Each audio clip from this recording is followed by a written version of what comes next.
সূরা সাদ। রহমান রহিম আল্লাহ তাআলার নামে। সাদ। উপদেশ ভরা এ কোরআনের শপথ, তুমি অবশ্যই আল্লাহ তাআলার একজন রাসূল। কিন্তু কাফেররা এ ব্যাপারে ঔদ্ধত্য ও গোঁড়ামিতে ডুবে আছে। এদের আগে আমি কত জনপদকে ধ্বংস করে দিয়েছি। আযাব আসার পর তারা সাহায্যের জন্য আর্তনাদ করেছে, কিন্তু সে সময় তাদের পালানোর কোনো উপায় ছিল না। এরা একথার উপর আশ্চর্য বোধ করেছে যে তাদের কাছে তাদেরই মাঝ থেকে একজন সতর্ককারী নবী এলো। নবীকে দেখে কাফেররা বলল, এ হচ্ছে একজন জাদুকর, মিথ্যাবাদী। সে কি অনেক মাবুদকে একজন মাবুদ বানিয়ে নিয়েছে? এটা তো এক আশ্চর্যজনক ব্যাপার ছাড়া কিছুই নয়। তাদের সর্দাররা এই বলে মজলিস থেকে সরে পড়ল, যাও, তোমরা তোমাদের দেবতাদের ইবাদতের উপরই ধৈর্য ধারণ করো। নিশ্চয়ই এর দাওয়াতের মধ্যে কোনো অভিসন্ধি লুকোনো রয়েছে। আমরা তো এসব কথা আগের বিধান খ্রিস্টবাদের মধ্যে শুনিও নি। আসলে এ একটি মন গড়া উক্তি ছাড়া আর কিছুই নয়। আমাদের মধ্যে সেই কি একমাত্র ব্যক্তি যার উপর উপদেশসমূহ নাজিল হল? মূলত ওরা তো আমার নাজিল করা উপদেশ এ কোরআনের ব্যাপারেই সন্দিহান। আসলে তারা তখনও আমার আযাবের স্বাদ আস্বাদনই করেনি। হে নবী, তাদের কাছে কি তোমার মালিকের অনুগ্রহের ভাণ্ডার পড়ে আছে, যিনি মহাপরাক্রমশালী ও মহান দাতা? আসমান সমূহ ও জমিনের মধ্যবর্তী সমস্ত কিছুর উপর আছে কি তাদের কোনো সার্বভৌমত্ব? থাকলে তারা সিঁড়ি লাগিয়ে আসমানে আরোহণের ব্যবস্থা করুক। অন্য বহু বাহিনীর মতো এ বাহিনীও পরাজিত হবে। এদের পূর্বেও রাসূলদের এভাবে মিথ্যাবাদী বলেছিল নূহ, আদ ও কিলক বিশিষ্ট ফেরাউনের জাতি, সামুদ, লূত সম্প্রদায় এবং বনের অধিবাসীরাও। তারা তাদের স্ব স্ব নবীকে মিথ্যাবাদী বানিয়েছে। প্রভাব প্রতিপত্তির দিক থেকে বড় বড় দল তো ছিল সেগুলোই। ওদের প্রত্যেকেই রাসূলদের মিথ্যাবাদী বলেছে। ফলে আমার আযাবের ফয়সালা ওদের উপর প্রযোজ্য হয়ে গেল। এরা অপেক্ষা করছে এক মহা গর্জনের, আর তখন কারো কিন্তু কোনো অবকাশ থাকবে না। এর নির্বোধ লোকেরা বলে, হে আমাদের মালিক, বিচার দিনের আগেই আমাদের পাওনা তুমি মিটিয়ে দাও। হে নবী, এরা যেসব কথাবার্তা বলে তুমি এর উপর ধৈর্য ধারণ করো এবং এজন্য আমার শক্তিমান বান্দা দাউদকে স্মরণ করো। সে ছিল আমার প্রতি নিবিষ্ট। আমি পর্বতমালাকে তার বশীভূত করে দিয়েছিলাম, তাই এগুলো সকাল সন্ধ্যায় তার সাথে সাথে আমার পবিত্রতা ও মহিমা ঘোষণা করত। অনুরূপ পাখি কুলকেও তার বশীভূত করে দিয়েছিলাম, তারা তার পাশে জড়ো হতো। এদের সকলেই জিকিরে তার অনুসারী ছিল। আমি তার সাম্রাজ্যকে সুদৃঢ় করেছিলাম এবং সে সাম্রাজ্য চালাবার জন্য তাকে প্রজ্ঞা ও সর্বোত্তম বাগ্মিতার শক্তি দান করেছিলাম। এই আয়াতটি যিনি তেলাওয়াত করবেন এবং যিনি এই আয়াতটির তেলাওয়াত শুনবেন, তাদের সবাইকে এখানে একটি সাজদা আদায় করতে হবে। এটা ওয়াজিব। হে নবী, তোমার কাছে কি সেই বিবদমান লোকদের কাহিনী পৌঁছেছে যখন ওরা উভয়ই প্রাচীর টপকে তার ইবাদতখানায় প্রবেশ করল? যখন তারা দাউদের সামনে হাজির হল, তখন সে এদের কারণে একটু ভীত হয়ে পড়ল। ওরা বলল, হে আল্লাহর নবী, আপনি ভীত হবেন না। আমরা হচ্ছি বিবদমান দুটো দল। আমাদের একজন আরেকজনের উপর জুলুম করেছে, অতএব আপনি আমাদের মাঝে ন্যায় বিচার করে দিন। কোন রকম নাইনসাফি করবেন না। আমাদের সহজ সরল পথ দেখিয়ে দিন। আসলে এ হচ্ছে আমার ভাই। এর কাছে ৯৯টি দুম্বা আছে আর আমার কাছে আছে মাত্র একটি। এ সত্ত্বেও সে বলে, আমাকে তোমার এ দুম্বাটিও দিয়ে দাও। সে কথায় কথায় আমার উপর বল প্রয়োগ করে। বিবাদের বিবরণ শুনে সে বলল, এ ব্যক্তি তোমার দুম্বাটি তার দুম্বাগুলোর সাথে যুক্ত করার দাবি করে তোমার উপর জুলুম করেছে। আসলে যৌথ বিষয় আশয়ের অংশীদাররা অনেকেই একে অন্যের উপর এভাবে জুলুম করে। জুলুম করে না কেবল সে সকল লোকেরা যারা আল্লাহ তাআলার উপর ঈমান আনে এবং নেক কাজ করে, যদিও এদের সংখ্যা নিতান্ত কম। দাউদ বুঝতে পারল। তাকে পরিশুদ্ধ করার জন্য এ কাহিনী দ্বারা এতক্ষণ ধরে আমি তাকে পরীক্ষা করছিলাম। মূল ঘটনা বুঝতে পেরে অতঃপর সে তার মালিকের কাছে ক্ষমা প্রার্থনা করল এবং সে পরাক্রমশালী আল্লাহ তাআলার সামনে সাজদায় লুটিয়ে পড়ল এবং সে আমার দিকে ফিরে এলো। অতঃপর আমি তাকে ক্ষমা করে দিলাম। অবশ্যই আমার কাছে তার জন্য উচ্চ মর্যাদা ও সুন্দরতম আবাসস্থল রয়েছে। আমি দাউদকে বললাম, হে দাউদ, আমি তোমাকে এই জমিনে আমার খলিফা বানালাম। অতএব তুমি মানুষদের মাঝে ন্যায় বিচার করো এবং কখনো নিজের খেয়াল খুশির অনুসরণ করো না। তেমনটি করলে এ বিষয়টি তোমাকে আল্লাহ তাআলার পথ থেকে বিচ্যুত করে দেবে। আর যারাই আল্লাহ তাআলার পথ থেকে বিচ্যুত হয়ে গোমরা হয়ে যায় তাদের জন্য অবশ্যই জাহান্নামের কঠিন শাস্তি রয়েছে, কেননা তারা মহাবিচারের এ দিনটি ভুলে গেছে। আমি আসমান, জমিন এবং এ উভয়ের মধ্যবর্তী স্থানে যা কিছু আছে তার কোনো কিছুই অনর্থক সৃষ্টি করিনি। এটা তো সেসব মূর্খ লোকদের ধারণা যারা সৃষ্টিকর্তাকেই অস্বীকার করে, আর যারা এভাবে অস্বীকার করেছে তাদের জন্য জাহান্নামের দুর্ভোগ রয়েছে। যারা ঈমান এনেছে এবং নেক কাজ করেছে, আমি কি তাদের সেসব লোকের মতো করে দেব যারা জমিনে বিপর্যয়কারী সেজে বসে আছে? অথবা আমি কি পরহেজগার লোকদের গুনাহগারদের মতো একই দলভুক্ত করব? আমি এই মোবারক গ্রন্থটি তোমার উপর নাজিল করেছি যাতে করে মানুষ এর আয়াতসমূহের ব্যাপারে চিন্তা গবেষণা করতে এবং জ্ঞানবান লোকেরা তা থেকে উপদেশ গ্রহণ করতে পারে। আমি দাউদকে ছেলে হিসেবে সুলাইমান দান করেছি। সে ছিল আমার উত্তম একজন বান্দা। সে অবশ্যই ছিল তার মালিকের প্রতি নিষ্ঠাবান। এক অপরাহ্নে যখন তার সামনে দ্রুতগামী ও উৎকৃষ্ট কয়েকটি ঘোড়া পেশ করা হল, তখন সে বলল, আমি তো আমার মালিকের স্মরণ ভুলে এদের প্রীতিতে মজে গিয়েছিলাম। এদিকে দেখতে দেখতে সূর্যও প্রায় ডুবে গেছে। নামাজের কথা চিন্তা না করে সে বলল, কোথায় সে ঘোড়া? সেগুলো আমার সামনে নিয়ে এসো। এগুলো আনা হলে সেগুলোর পা ও গলদেশ সমূহে স্নেহের হাত বুলিয়ে দিল এবং এদের ভালোবাসায় নামাজ ভুলে যাওয়ার জন্য দুঃখ প্রকাশ করল। আমি নানাভাবেই সুলাইমানকে পরীক্ষা করেছি। একবার তার সিংহাসনের উপর একটি নিষ্প্রাণ দেহ আমি রেখে দিয়েছিলাম, যাতে করে সে আমার ক্ষমতা বুঝতে পারে।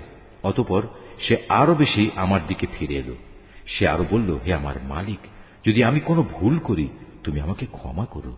তুমি আমাকে এমন এক সাম্রাজ্য দান করো যা আমার পরে আর কেউ কোনো দিন পাবে না। তুমি নিশ্চয়ই মহাদাতা। সে অনুযায়ী তখন আমি বাতাসকেও তার অধীন করে দিলাম। তা তার ইচ্ছা অনুযায়ী অবাধে তাকে নিয়ে সেখানেই নিয়ে যেত যেখানেই সে যেতে চাইত। জিনদেরও তার অনুগত বানিয়ে দিলাম, যারা ছিল প্রাসাদ নির্মাণকারী ও সমুদ্রের ডুবুরি। শৃঙ্খলিত অন্যান্য আরো অনেককেও আমি তার অধীন করে দিয়েছিলাম। আমি বললাম, এ সবই হচ্ছে আমার দান। এ থেকে তুমি অন্যদের কিছু দাও কিংবা নিজের কাছে রাখো, এর জন্য তোমাকে কোনো হিসাব দিতে হবে না। অবশ্যই তার জন্য আমার কাছে রয়েছে উঁচু মর্যাদা ও সুন্দর নিবাস। হে নবী, তুমি আমার বান্দা আইয়ুবের কথা স্মরণ করো, যখন সে তার মালিককে ডেকে বলেছিল, হে আল্লাহ, শয়তান তো আমাকে যন্ত্রণা ও কষ্টে ফেলে দিয়েছে। আমি বললাম, তুমি তোমার পা দিয়ে ভূমিতে আঘাত করো। জমিনে আঘাত করার পর যখন পানির একটি কূপ বেরিয়ে এলো, তখন আমি আইয়ুবকে বললাম, এ হচ্ছে তোমার পরিষ্কার করা ও পান করার উপযোগী পানি। আমি তার সাথে তার পরিবার পরিজন ও তাদের সাথে একই পরিমাণ অনুগ্রহ দান করলাম। এটা ছিল আমার রহমতের নিদর্শন ও জ্ঞানবান মানুষদের জন্য উপদেশ। আমি তাকে বললাম, তুমি তোমার হাতে এক মুঠো তৃণলতা নাও এবং তা দিয়ে তোমার স্ত্রীর শরীরে মৃদু আঘাত করো। তুমি কখনো শপথ ভঙ্গ করো না। নিঃসন্দেহে আমি তাকে ধৈর্যশীল পেয়েছি। কত উত্তম বান্দা ছিল সে। সে ছিল আমার প্রতি নিবেদিত। হে নবী, তুমি আমার বান্দাদের মধ্যে ইব্রাহিম, ইসহাক ও ইয়াকুবকে স্মরণ করো। ওরা সবাই ছিল শক্তিশালী ও সূক্ষ্মদর্শী। আমি একটি বিশেষ ব্যাপারে এই পরকাল দিবসের স্মরণ গুণের কারণে তাদের নেতৃত্বের জন্য নির্দিষ্ট করে নিয়েছিলাম। অবশ্যই এরা সবাই ছিল আমার কাছে মনোনীত উত্তম বান্দাদের অন্তর্ভুক্ত। হে নবী, তুমি আরো স্মরণ করো ইসমাইল, ইয়াসা ও জুলকিফলের কথা। এরাও সবাই ভালো মানুষের অন্তর্ভুক্ত ছিল। এ বিবরণ হচ্ছে একটি মহৎ দৃষ্টান্ত। অবশ্যই পরহেজগার লোকদের জন্য উত্তম আবাসের ব্যবস্থা রয়েছে। সে উত্তম আবাস হচ্ছে চিরস্থায়ী এক জান্নাত, যার দরজা হামেশাই তাদের জন্য উন্মুক্ত থাকবে। সেখানে তারা আসীন হবে হেলান দিয়ে।